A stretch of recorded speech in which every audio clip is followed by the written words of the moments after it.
people see you as a machine, whereas though they dehumanize you and they don't know that you hurt, you cry, you feel. They just need you to show up for them, to entertain them every day.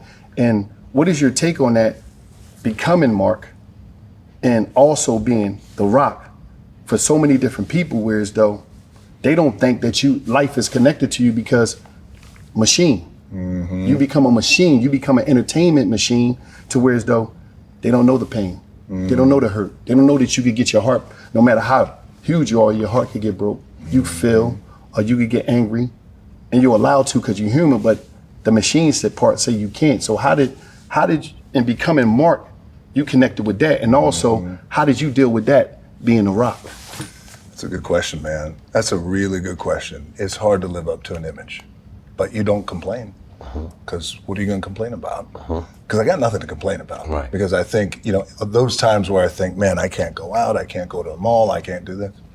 The alternative to that is that we go back to nobody caring who I am, right. Or go back to having paycheck to paycheck, living those days. I don't want to do that. So I learned to keep my mouth shut a long time ago. And also I would weigh it out and think, well, but I dreamed for this. I wanted this. Right. I worked hard, right? So, but to get to know Mark in that way, it's such a smart question, because there's a term that Benny Safdie, who wrote and directed the movie, he came up with in the beginning of it, which is radical empathy. So you can empathize with somebody, but if it's radical empathy, you go deep. Right? And so becoming Mark Kerr just gave me this whole other level of radical empathy.